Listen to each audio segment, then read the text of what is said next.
it's almost as if someone's thrown one against a brick wall and you just can't move.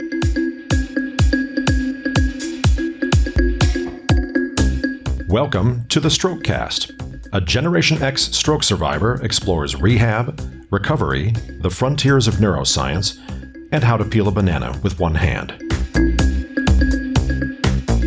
Hello, I'm Bill Monroe, and welcome to episode 113 of the Strokecast. As I was editing this episode and my conversation with Bevan about global consciousness, I could almost hear Ben Kenobi in the background saying, "I felt a great disturbance in the force, as if millions of voices suddenly cried out in terror and were silenced." Bevan Frank is a UK-based stroke survivor and author. He published his novel, The Mind of God, shortly before his stroke. In it, he talks about the concept of global consciousness, which is the idea that the thoughts and feelings of the population are all linked at some basic fundamental level, and that if enough people focus their mental energy on something, they can change the world. Really, whether you see that as the power of prayer or the influence of the Force or the link within the Borg, it is a concept that has drawn people's attention for millennia. The idea that thoughts, prayers, feelings can all influence reality. I start this conversation asking Bevan about this concept, but of course, someone else has to weigh in first. So now, let's meet Bevan Frank and the delightful Lexi. Bevan, thank you so much for joining us on the show this week.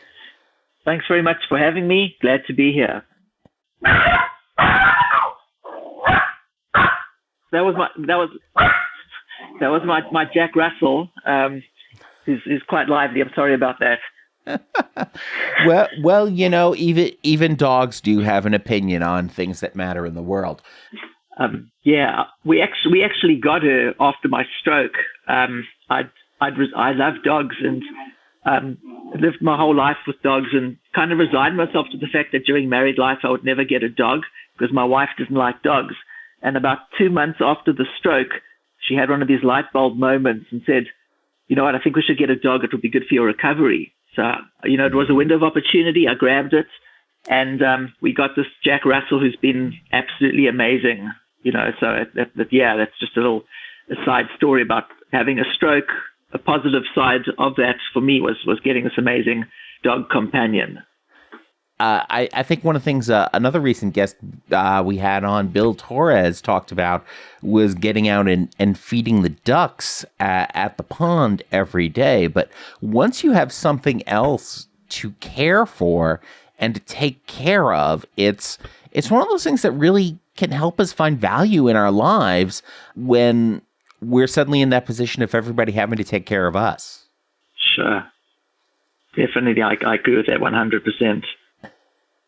And having to walk a dog is also a very good inspiration for just getting out of the house and getting a little bit of that exercise that we're all supposed to get. Yeah, she got me out of bed on a lot of days when I wouldn't necessarily have been able to even get out the house. And, I had to give her breakfast in the mornings. That was one of the conditions we got her, that not I would be feeding her, not my wife, not the kids. And it was just to get me going to some type of routine. So, she's really been amazing. And sort of, as advice to anyone out there, I think dogs are great. It gives you a sense of purpose, and it all gave me a sense of purpose and kind of a sense of feeling alive again after the stroke struck.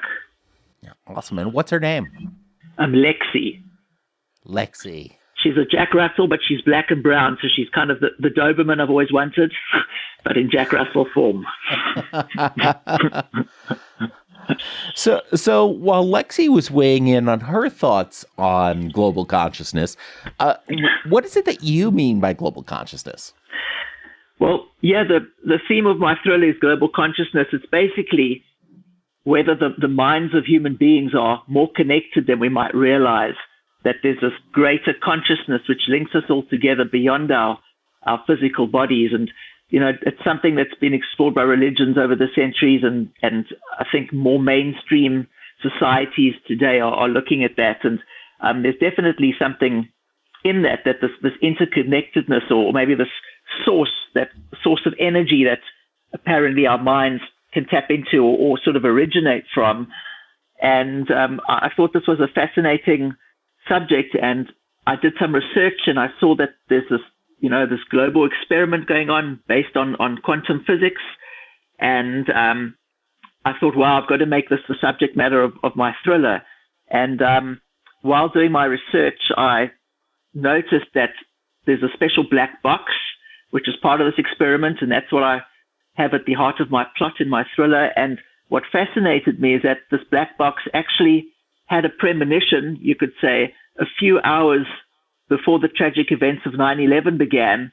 The black box had actually registered that something was wrong and that something was going to happen in terms of global consciousness. And that's the starting point of my thriller. In my prologue, I start off with that scene, so I haven't really spoiled anything for readers, but it's just fascinating. So I decided to incorporate these facts into my fiction. Besides hopefully, a good sort of crime or adventure, it's people can learn more about global consciousness and this experiment that's going on worldwide. It's basically that we come from this global source of energy, and that we can tap into this type of energy with our minds. So, for example, if there's a collective outpouring of grief in the world, for example, then this black box will register that there's something beyond the normal activities and that something's actually happening, almost like our minds are influencing a physical object to move. And just generally, I think the way humans are evolving, people are becoming more aware of a consciousness around, that we all maybe are more linked than we might realize. And it comes from various different traditions and religions, just maybe modernized now by quantum physics and maybe being explored more today with the technology that is around. Interesting. So this is more than sort of a just literary MacGuffin in your writing. This is an actual philosophy that you have found in the world and that you have found influences your own thinking. Yeah, it's made me more aware that we are more connected, and all these things like intuition and trusting your instincts and picking up on the thoughts of other people, that those are actually real. And there is this global thing that's sort of a collective consciousness that's behind everything here. And even though we're all individuals, we're all kind of, humanity is linked in a special way. So it definitely was interesting doing the research for the book and having that outlook, and seeing where it goes now. It also calls to mind from just some of the things I've encountered in the creative role-playing game world, in the White Wolf game system. They talk about how the age of magic that used to exist gave, magicians and wizards their power, but that dissipated as more people simply stopped believing in magic and believed in science, and that overall shift in the perceptions of people influenced the way the world worked in a metaphysical perspective, which isn't exactly what you're talking about, it sounds like, but it certainly sounds in that similar realm. The other thing that comes to mind is, and I know Joe Borges over on the NeuroNerds podcast has talked about this in understanding the power of prayer and having people pray for him after his stroke. When you have more and more people just sending this energy and this power out into the universe, whether you believe in a God or whatever your religious belief, simply having that focused will of more and more people was able to sort of influence his recovery in a way. And in this case, it sounds like the more people who are focused on something are then able to sort of influence that global consciousness. Is that sort of a valid interpretation? Yeah, that's correct. It's 100% accurate. So basically, the more people put their minds together to focus on something, the more power and influence it has. So you're talking about almost like a law of attraction, but on a big scale, and the power of healing with people getting together in their thoughts. It's an emotional outpouring, whether it's prayer or just expressing sadness at something. It's definitely all got power beyond maybe what we even understand today. And you wrote this novel before your stroke. Since then, experiencing your stroke and everything that's followed on from that, how has your perception of the idea of global consciousness changed, or how do you treat the concept differently if you do? I've just become more aware of it. I would say respecting more the power of the mind than I would have necessarily done before my stroke.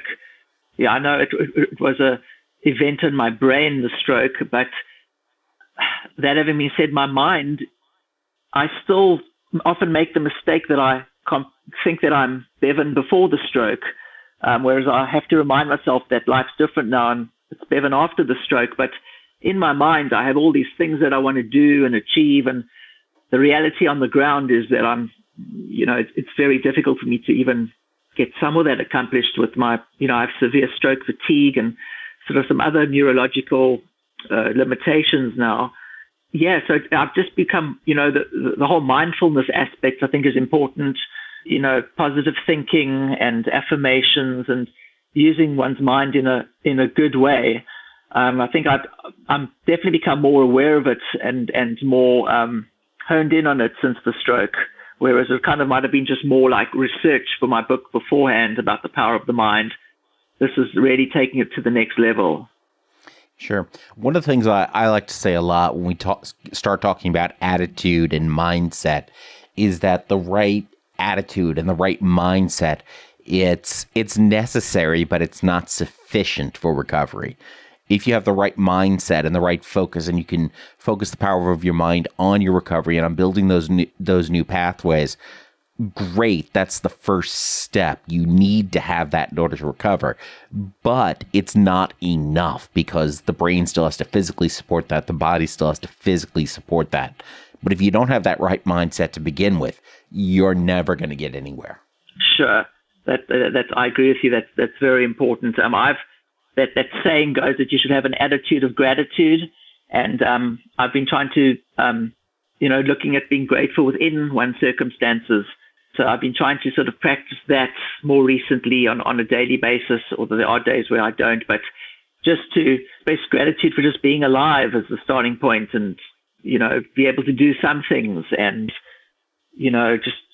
just try and be positive. And I thought that was a good mantra to take into my recovery, an attitude of gratitude. And I definitely think there's something behind that, because I think no matter what our circumstances are, no matter how severe our strokes have been, I think there's always something we can be grateful for. And I think it's just finding that thing, even if it's just being grateful about the weather that day and just building up on that small bit of gratitude to expand into other gratitude. Yeah, absolutely. The fact that we woke up that day, or the fact that Lexi came up and said hi that morning. Sure. Yeah. So let's take a little bit of a step back now. As you were writing and you're publishing your novel before the stroke, I mean, what was your life like? I mean, what did you do in a typical day? I'm in the UK. I'm in England, and I was commuting about an hour and 3/4 each way to work for a few years, and sort of being involved with corporate communications, and it was busy and a lot of traveling, and this was for a few years. And then sort of a few months before the stroke, I changed jobs and I was more doing editorial management, and I was basically screen-based for most of the day, just being with my computer and writing and researching and doing editorial strategy. So it was very busy and doing all the things that I'm still unable to do in full now, in terms of writing and editing and researching, although I am making progress. But so there were busy days before my stroke. And then, I woke up one morning and everything had changed without any warning signs. I had no risk factors. I'm in my 40s. I had no blood pressure problems, no high cholesterol. I don't smoke. I was relatively fit. Yeah, I woke up one morning and that was the start of the new era for me. That's quite a thing, to wake up and suddenly your body and your brain doesn't respond the way it has for decades. So that was in 2018. So what was the rest of that day like once you woke up with that stroke? It was 7 a.m. and I was slurring my words and I was stumbling into the walls as if I was drunk, not speaking properly. I couldn't move, half of my face. And my wife originally thought I was just joking around, trying to avoid helping get the kids ready for school that morning. And then she realized that it wasn't my sense of humor. It was actually something was wrong. And I mean, she's a physical therapist, so she kind of saw some of the signs, I guess, and she called the medical emergency line, and they asked her some questions. And then they said, no, they're sending an ambulance straight away. The ambulance came, blue lights. I was rushed to the stroke unit at one of the local hospitals and, had the CTIs and the MRIs and all those scans and, they diagnosed a stroke. If I look back at the beginning, physically, I had to have assistance when I was walking. I had no balance. I was having sort of at least two physical therapists sometimes coming, a few sessions in a week. So it went on for a few months. And then I remember how daunting it was not even be able to walk down my driveway unassisted. And then slowly I'd go down the road with assistance and then it'd be down the next road. And eventually I was, walking around the neighborhood, months later.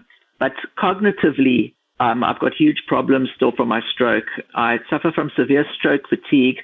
I know you've chatted before about the neurofatigue. It's the most debilitating thing I've ever experienced in my life. And fatigue is the wrong word. And people hear the word fatigue and they think, oh, you're tired. Why don't you just go rest and then you get on with it? It doesn't work like that. It's the wrong word. And it's almost as if someone's thrown one against a brick wall and you just can't move. And it's the most overpowering thing. It governs my life still. I've been on fatigue management course and, I've been working with occupational therapists and trying to manage it. But still, I mean, I'm learning to pace myself still.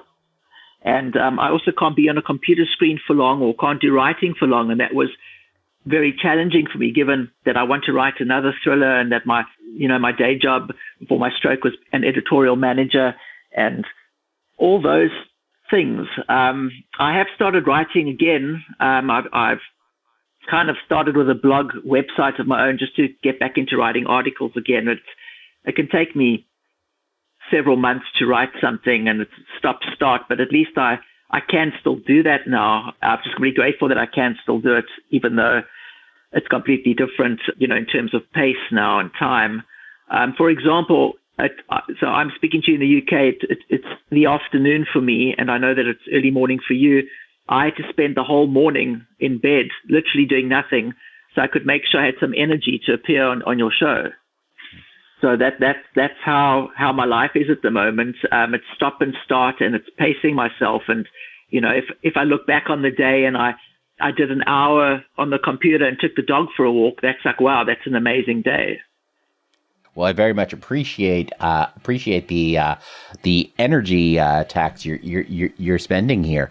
I often like to refer people out to the spoon theory over at butyoudon'tlooksick.com as a way of sort of explaining the fatigue that comes with chronic illness to folks who don't live this life. The other way I like to describe it is normal, abled folks will. It's sort of like your energy level is your cell phone throughout the day. It goes from 100% charge to 90 to 80 to 70 to 60, 50 on down.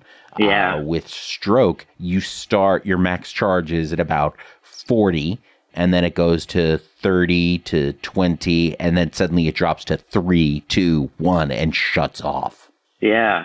And I don't know, but for me, sometimes if I overdo it, like, sometimes you're on the computer and it's difficult to stop. And then I can have a snowball effect. Like the next 2 days, I might be wiped out. It sounds trivial, but I can't even watch a whole movie or I can't watch a whole football match. I have to split it up into different parts and I watch box sets, but if it's a movie, it's sort of 3 sessions to get through something. And I find even just going to friends or, when we were seeing people before COVID, that it can wipe you out as well, the socializing and interacting with people. I think it just depends on the levels of stimulation that your brain can handle at a point. And I think there are a lot of people out there who don't really know about hidden disabilities and or invisible disabilities. And that's been an eye-opener for me, because I guess I never really considered it either before my stroke. And now that I am someone who's classified as, invisible disabled or hidden disabled because of these disabilities, it's something that I kind of feel that I want to sort of spread the knowledge about to people. The crazy thing is, if you bumped into me in the street, you wouldn't know I've had a stroke, because physically I look okay. And everybody says, Bevan, you're looking great. And, they wouldn't believe I've had a stroke. And the crazy thing is, I have a disabled parking badge, to park in a disabled bay. So it's kind of, it's opened up a new world for me. Now, I've heard of use of the sunflower lanyards at Heathrow and Gatwick that folks with disabilities, visible or invisible, can wear so that other airline and airport staff know that this is a person who may require additional assistance. Is that sort of sunflower lanyard visual signal being used beyond the airports in the UK? Yeah, they've introduced it in more places recently at some of the big supermarket stores and some other shopping chains, and some pharmacies and that. So I think it is becoming more apparent. And then the shop attendant is supposed to realize, and maybe take more time with the person, or help pack their bags, or ask if they can help in any other way. So it is definitely becoming more mainstream now, but I think it's got a long way to still go before it becomes really ingrained in society. But obviously everybody's got, everyone's got coronavirus and COVID distractions and sort of focused on that at the moment. And I think the side effect of that, or at least in the UK anyway, is that a lot of people with cancer and strokes and all these other treatments have been kind of put to the back burner now, and there are long waiting lists, as it's all just been about coronavirus. So definitely other people with illnesses and recoveries have been impacted on. And I also read somewhere that the anxiety levels of stroke survivors have increased tremendously over the last few months. It's having knock-on effects everywhere. Yeah, absolutely. I saw some very disturbing reports that, especially at the peak of the coronavirus shutdowns, that the number of stroke admissions showing up at emergency rooms and emergency departments around the country here in the U.S. were going down considerably because people were afraid to go to the hospital. And when it comes to stroke, that is absolutely, even at the time of coronavirus, absolutely the worst decision. Get to the ER, get to the ambulance as quickly as possible, because time is brain. The other things that I'm seeing in the knock-on, and it's interesting seeing in some of the social media commentary around this, that people who are now not disabled and have been quarantining, and after a couple of months were locked away, and they're like, oh my God, this is so stressful. How can you possibly live without all this social interaction and going out to the bars and going out to the pubs and going out to the restaurants? Which is something that people with disability have been like, see, this is how we've been living for decades. Yeah. So hopefully it'll raise some empathy there. Yeah, also from a fatigue point of view, I know people who've had the coronavirus, and they've had this terrible fatigue for a few weeks while they were ill, including my occupational therapist, who said she had no, even though she'd been helping people with it all this time, she actually had no idea of the severity of what fatigue can cause one. So it'll be interesting to see how that all sort of shapes out as well, with what people are experiencing and how that will, affect everything else. It's amazing that so many more people are now getting some of these experiences and can empathize. And at the same time, I really don't want anyone else to have these experiences. Sure. I know. So as you were going through this experience, and how long were you in the hospital and rehab? I was in hospital just for a few days because they have a problem with bed shortages here. So that the aim of the NHS here, the national health system, is to get you out of the hospital bed and then have your teams come help with your rehab at home. So I had, for a few months after that, I had occupational therapists and physical therapists coming to the house, physiotherapists 2-3 times a week, and then, the occupational therapists as well. So the physical recovery was a few months, and the rest of the recovery is still ongoing for me. And it's one of those things where it's ongoing for the rest of our lives. Yeah, it's that that I asked a few different doctors, when is this gonna, am I gonna wake up one day and my old me will be back? And obviously the answer is no. And it was, how long will my recovery go on for? And when will I be able to get rid of this fatigue? And every time the answer is the same. How long is a piece of string? Every person's different, brains are different, and there's no set recovery map for anyone, unfortunately. So what's been your favorite memory of your rehab experience? I think what stands out is two of the physical therapists who would come treat me. Would help me with my walking. We would go out and have nice chats when we were, out walking. And I generally wear my sunglasses when I'm outside. I find things quite glary, even if it's cloudy. So we would go out walking and, it might be about to rain and cloudy, and I'd still have my sunglasses on, and one of the physical therapists would joke about it and, say, you can't believe I do that. And then when I would see him again, he'd say, actually, every time he leaves the house now, he thinks of me because he's thinking, well, what's the weather like? Does he need his sunglasses? And that's kind of stuck out in my mind for me. And then looking back at the hospital itself, the experience, it's a bit of a blur. But one thing that stands out in my mind is that senses of humor can still prevail. And when I got to the stroke ward at the hospital, I remember there was one bed left for me. And I remember saying to my wife, we still joke about it, saying, oh, that's a stroke of luck. So that kind of, those are the memories I take with me from those times. But it's kind of weird, with lockdown and everything, staying at home and not being able to do anything. It's, as I say to all my friends and everything, lockdown is just another day for me. The only difference is now I have the wife and kids at home as well. But so everything kind of blurs into each other, and I can't tell you what I did last week. I can't tell you what I did 6 months ago. It's all kind of just becomes a haze. So you mentioned the blog. Are there other projects you're working on or researching? Yeah, well, my blog website, the Frank Gazette, is where I'm trying to upload content every now and again. My plan at the moment is hopefully over the next few weeks, I've started to do research and stuff about an article about how golf can help stroke survivors. So that's a project I'm working on. Also at the back of my mind, I want to get going with my second thriller. But that's easier said than done when you've got such limited time on a weekly basis, and I still want to market my first book. And so, I would say my projects are articles for the Frank Gazette and my current book, The Mind of God, and then my next thriller. Yeah, it's slow and steady wins the race, as they say, and just got to literally take one step at a time. That expression really was more meaningful to me after the stroke. When you say one step at a time in life, but literally after a stroke, as it's, one step at a time and build on that. And that's all you can do.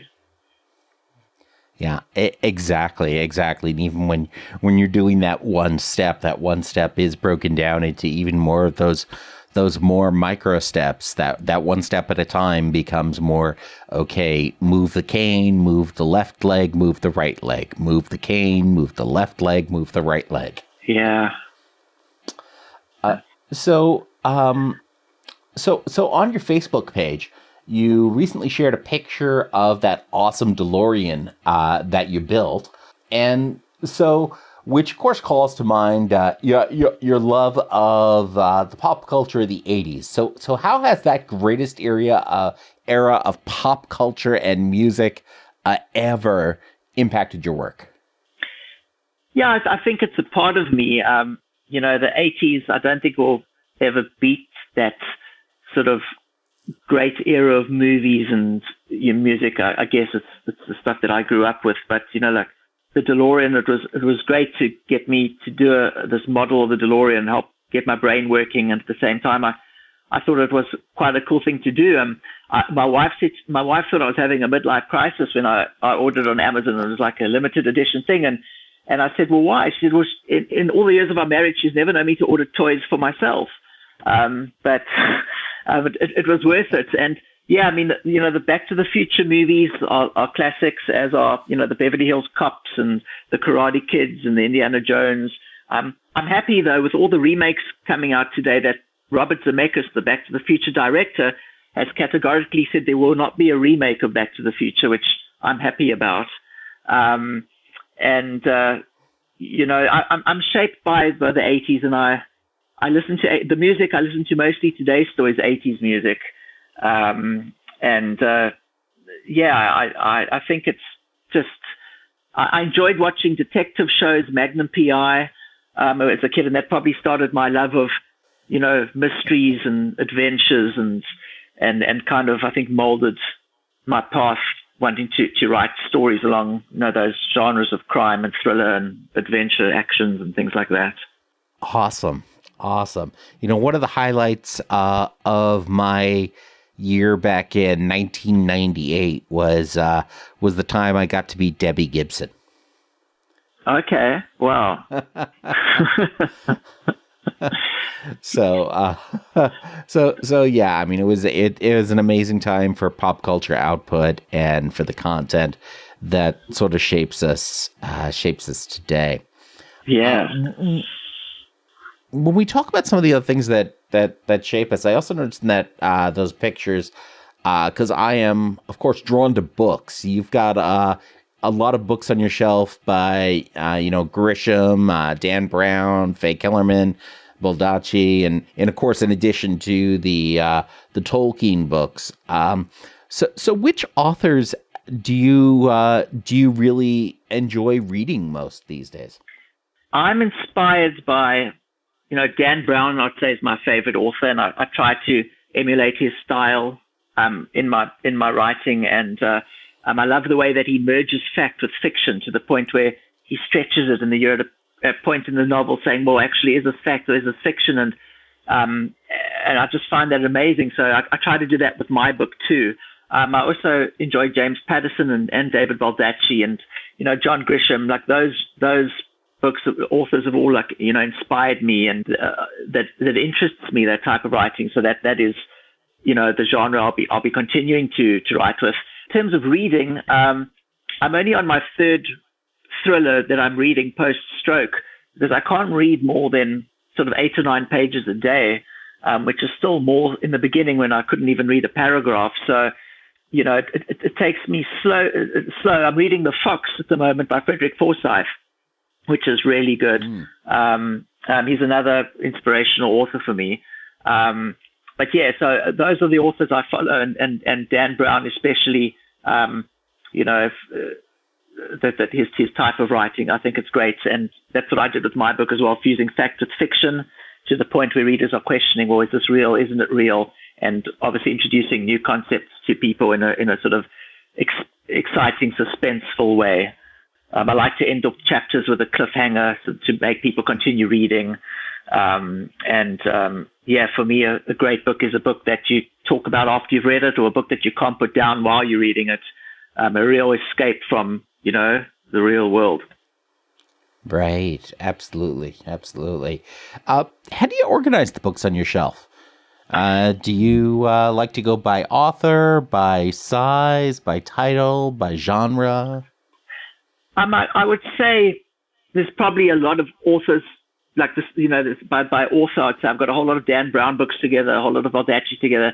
There might be a few sort of in the rest of the bookshelf which should be there, but it's mainly because of that. And then I think size as well. Like I wouldn't put the paperbacks with the hardbacks. I'd keep those separate. And but yeah, I guess if they are according to author mainly at the moment.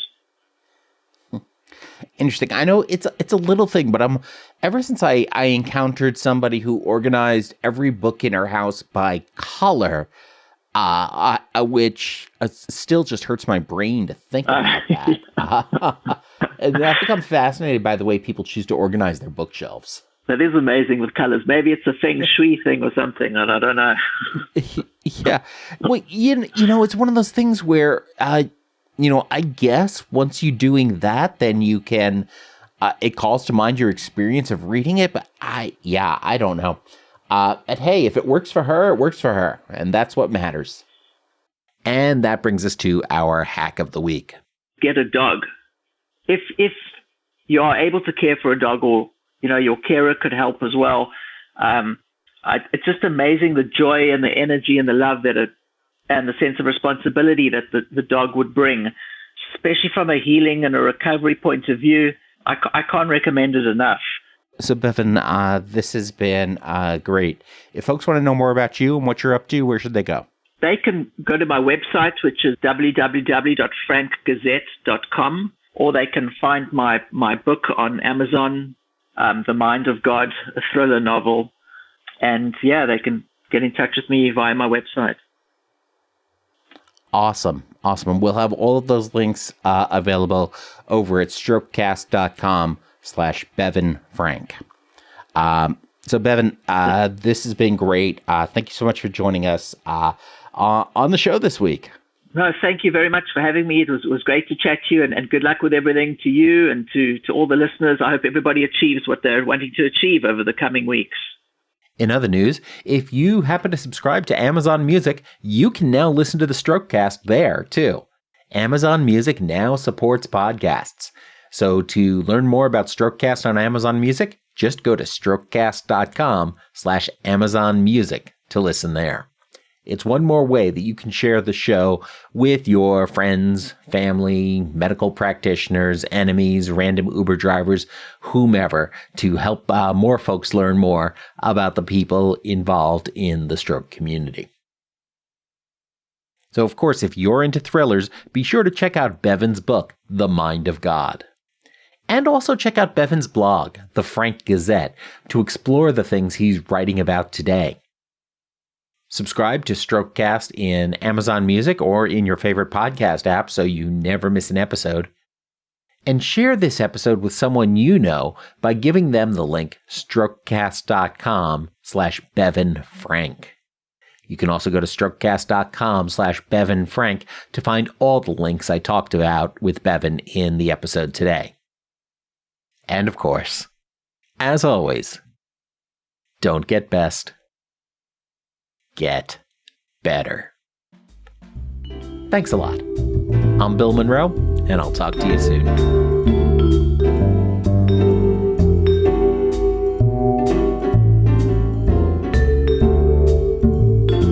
The Strokecast, Bill Monroe, and Bill's guests provide general information and entertainment, not medical advice. Please do not make any changes to your treatment plan or the execution of your treatment plan without first consulting your personal doctor or medical team. The Strokecast is a proud production of the Currently Speaking Podcast Network.